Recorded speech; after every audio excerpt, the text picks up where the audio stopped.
You might not want to carve a face or a bear for your first carving. You might want to carve something incredibly simple first. So if carving seems daunting to you like it does to so many people, then I'm going to be able to help you create your very first carving. In fact, so simple we may not even need a tutorial for it, but I'm going to do it anyway. So let's make a wand with a weird shape. What's that?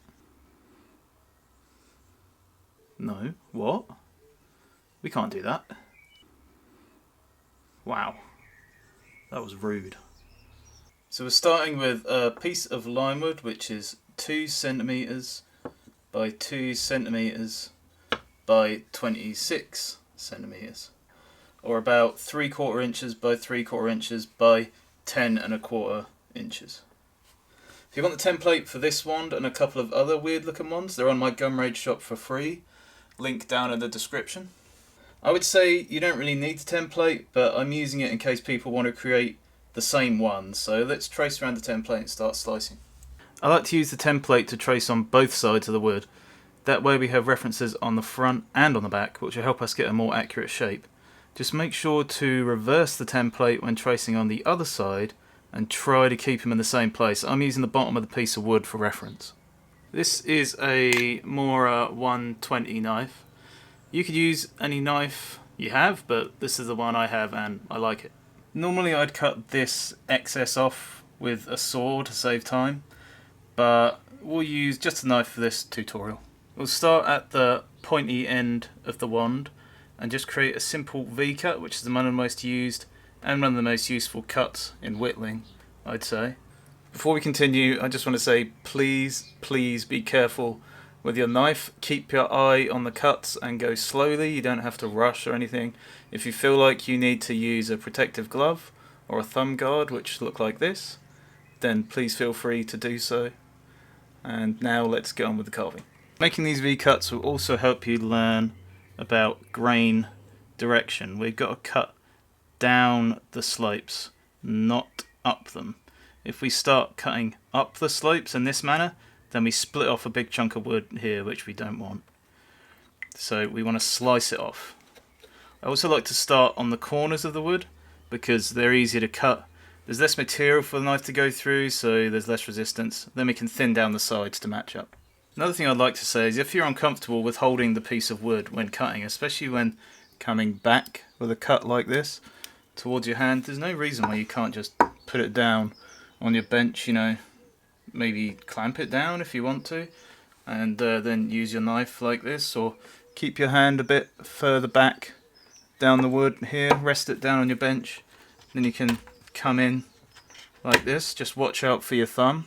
Obviously try and keep it as far away as possible. You don't want your thumb to be up here necessarily when you're cutting. Try and keep it a bit further away. And take small cuts, don't be greedy. When you start to be greedy, that's when you start making mistakes and breaking off big pieces and slipping a lot, and that's what you don't want. So we've got this angle pretty much cut where we want it, or close to at least. So now we want to cut off this little kind of nubbin here and then cut this piece off here. So we're going to start by coming upwards on this one and cutting up there with that really nicely drawn arrow that I've done there. So we trim it piece by piece along until we reach that point, and then we're going to come this way up here, going down the slope again. Okay, so I'll show you now how we're going to do that. First we're taking off this edge piece. We're just going to do it bit by bit. Just a little bit of nibbling there, bit by bit, and I'm kind of using my left hand here to pull the wood down as well as I cut, and also supporting my thumbs. So I've got one thumb on the back end of the blade, make sure that's the back end not the sharp end, and then this thumb here kind of supporting it to push it through. It just makes everything easier on my hands and my wrists and everything, and sort of gives you a bit more pushing power, So there, because we're cutting straight grain here, it's just going straight through, so it's very easy to cut. But that doesn't mean we should be greedy and try and take off loads. Let's just do a bit at a time until we reach where we want to reach. Keep referencing both sides. I mean, it's not ultra important, we are just kind kind of making a wand for fun. So, right. So there we are. We're pretty much at the end of our point there. So now we're going to come up the back here and cut this piece off there like that. And we're sort of entering end grain territory here, so it's a bit harder to cut. You probably would have felt that as well on this cut here too, a little bit harder to cut because we're going a bit more sideways on to the wood, whereas here we can slice almost with the grain. When we're going this way, we're sort of cutting across the grain, like cutting across a pile of straws, if you want to imagine it that way. And look, we can come in from the other side again, coming in from that corner, like we did before. And it gives us less material to deal with in the centre. So now we've thinned that down, we can cut that off.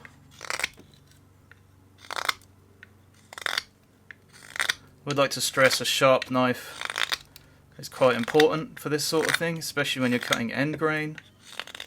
I don't have the sharpest knives in the world. I'm not some kind of supremo sharpening person, but I get them sharp enough.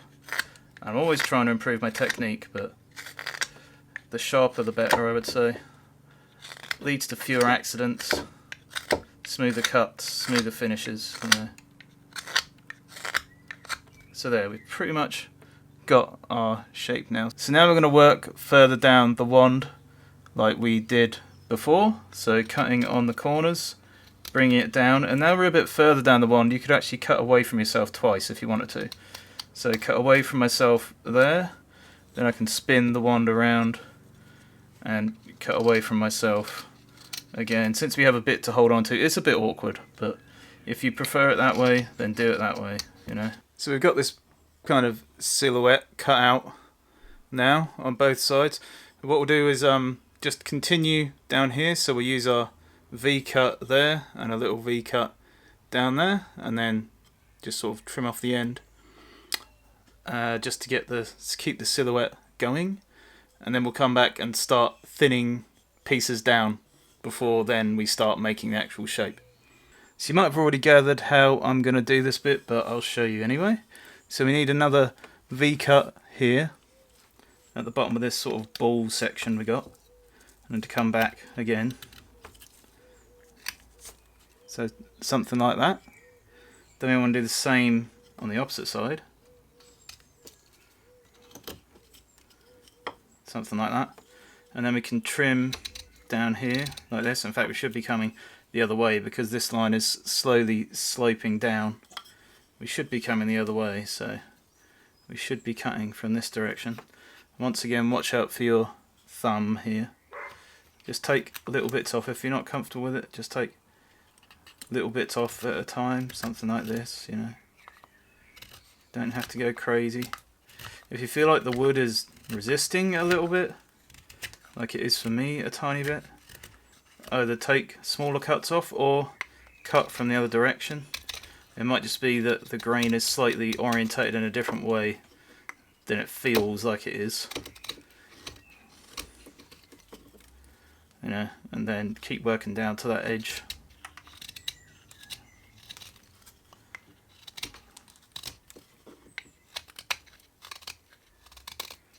And then another V cut at the top here, so I'm going to come in there. This is sort of a shallower V cut, I suppose. And then finishing off with that little bit at the top, like that. So that's the general edge that we want. We just got to do it all the way around. So I'll just do that, and then we'll come back and start doing the thinning down. So now we have our whole silhouette cut out. What I'm going to do is make V cuts around the top of this sort of ball section and thin that down, so it's kind of gradually thinning down to the point. And then also make V cuts on the bottom of the ball section and thin the handle down as well, so that the ball section is the bit that kind of sticks out the most. I'm going to draw lines at the top and the bottom of this kind of ball section in here. It's not really like a sphere, It's like a kind of oblong ball shape, like a squished ball. And then I'm going to do V-cuts on this top half, and then V-cuts along the bottom half, and thin down the top and the bottom accordingly. So let's start with the top half first. So I'm going to start with the corners again, like right in there. Same as here, right in the corner. And then come in a little bit on the top there. Keep working it in a bit if I think it's not deep enough. Doesn't matter if we have to keep coming back and redoing little bits. It's much better to do small cuts than big massive cuts, because not only are they safer, but also it makes things a bit more accurate, you know.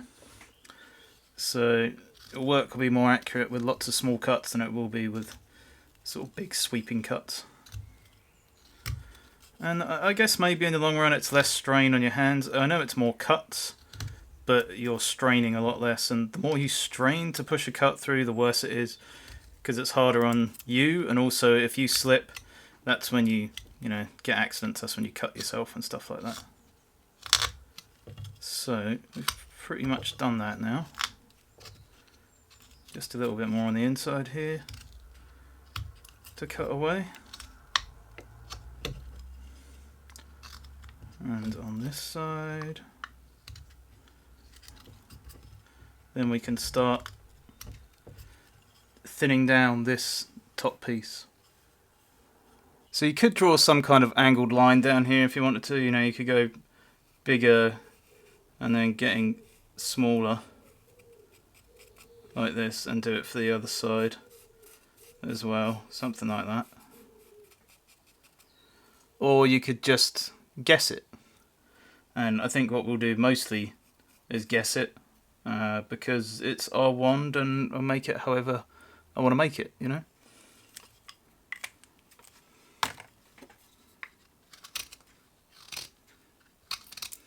So first of all, I'll work to these lines just to show you what I'm talking about.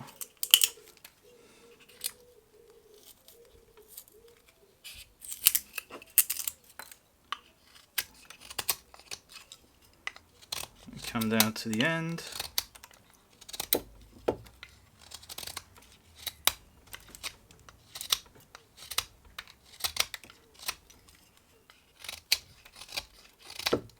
There you go. So we can be a bit more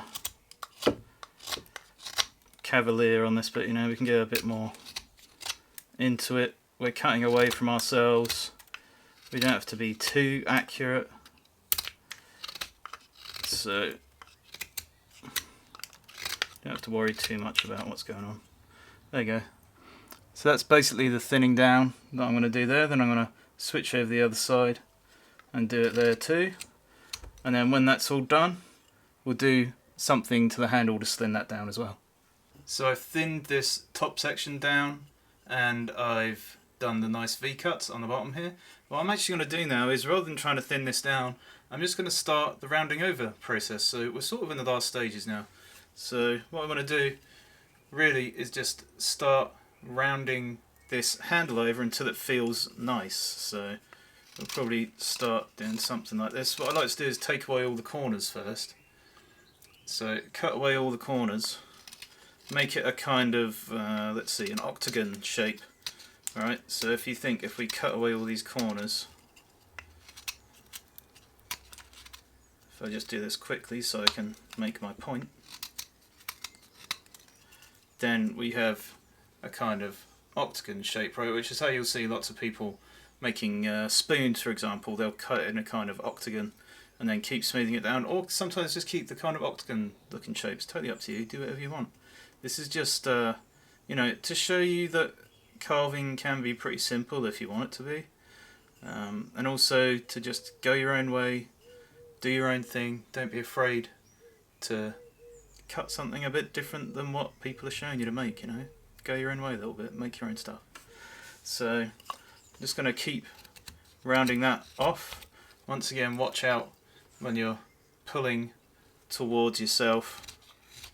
Try and take smaller cuts. Keep your thumb bent away, you know. Don't hold your thumb here like this. You can see that's bad news. Keep it bent away if you're going to use it for support. And then hopefully what will happen is the handle there will hit your thumb, or get a thumb guard like I said earlier on, if that's your kind of thing. They're not for everyone, that's okay.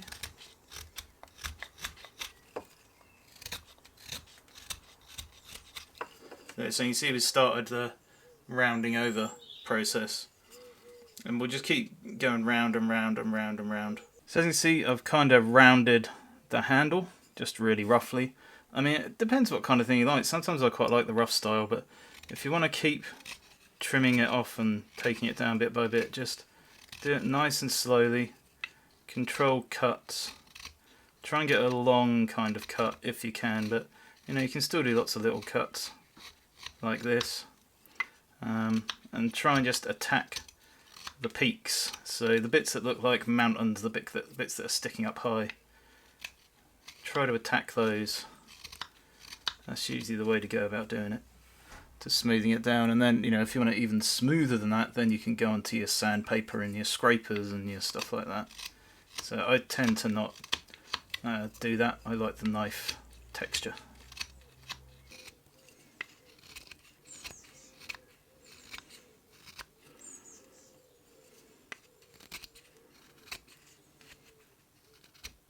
So now we've got that kind of smoothed down, I'm going to do the same thing to the rest of this, kind of make it circular, and then we'll work on making this into a kind of ball shape.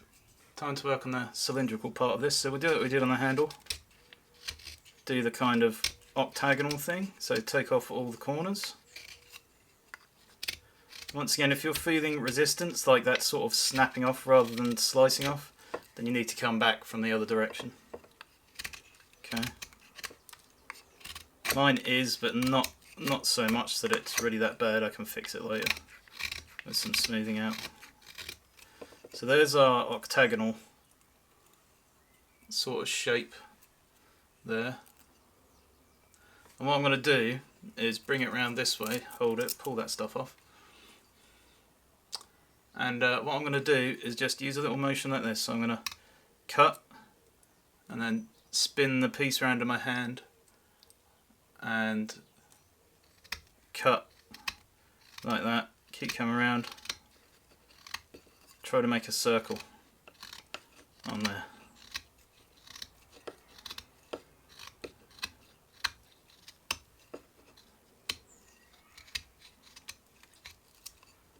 There you go. And then you pull those bits off, or if you have to do this kind of thing, just like a downwards cut to slice them off. It should be fairly easy to slice off because there's not much material there, as long as you didn't cut them too deep. And there you go, you have a kind of circle, sort of cylindrical shape to base your next part off from. Kind of use as a guide, so that's what we'll do. Kind of use that as a guide. And come all the way around here.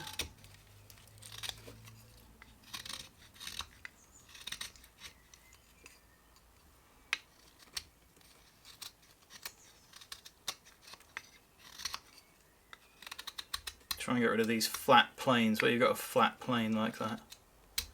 Try and get rid of that. I mean, it depends on what style you want, but for this we're trying to make it round and we want to get rid of as many flat planes as we can.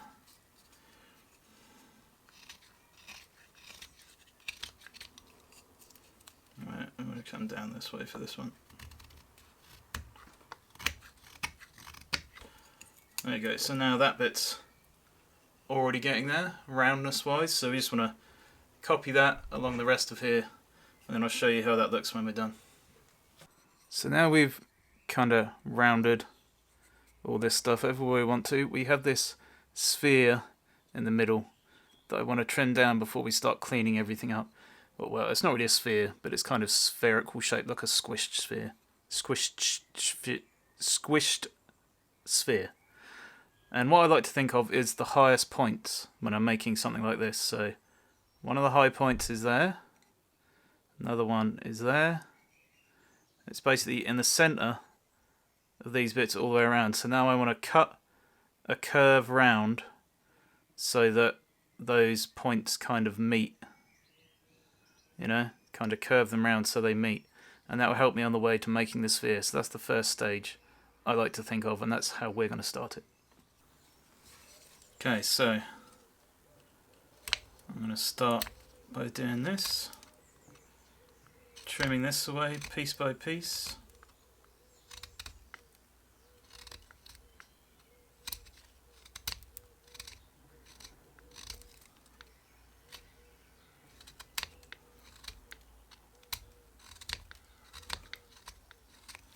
Alright, so I've pretty much got my curve there, my first curve around there. Now we're going to continue it with this one.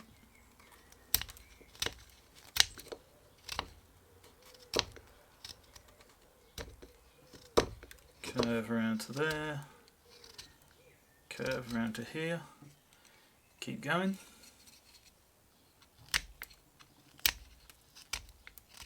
Curve around there, curve around to here. I try and take less and less off as I get to the point that I've made. And then last corner.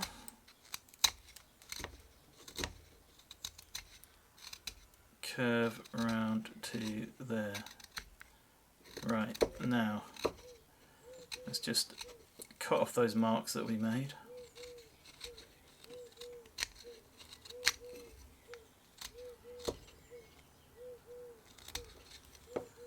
Right, now that we've done that, we've got this little kind of nubbin in there. So what I want to do is start cutting in here a bit more. So try and imagine where those central points were before, and then cut from those at an angle upwards. Might be kind of difficult to remember where they were, but hopefully you can figure it out. If you can't figure it out, then do pencil marks again where they were. That should help your brain a little bit. So we've done it on that side. I'm going to spin it around because it's a bit safer that way, and do it this side as well.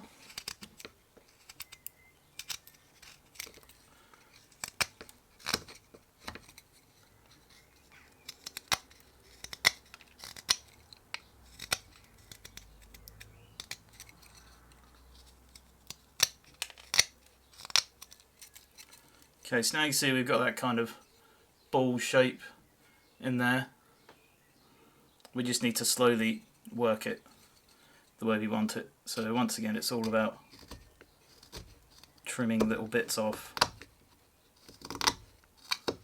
You can see the more you work round, smoothing it bit by bit, you start taking away the edges and start making this nice little ball kind of shape. You probably have to correct up these edges again afterwards, but that's okay, because we left those kind of unfinished anyway. So now let's do all the smoothing over and finishing off.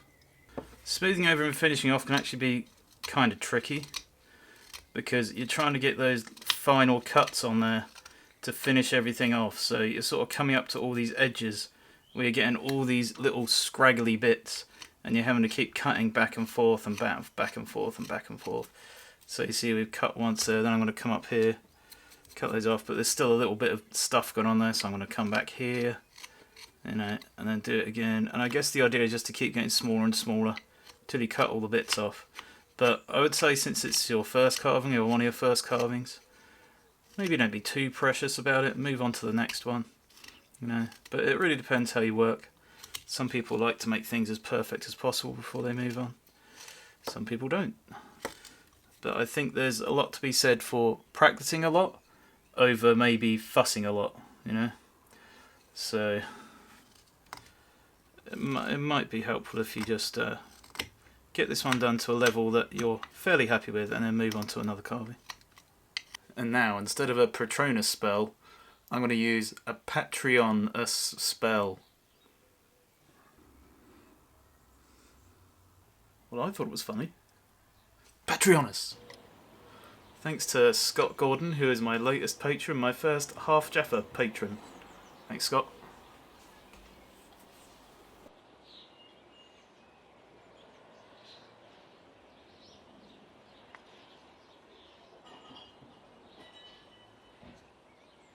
If you want to learn why you should sketch to help out your carving, click there. Otherwise, thanks so much for coming. I hope you enjoyed it and I hope it helped. Catch you later.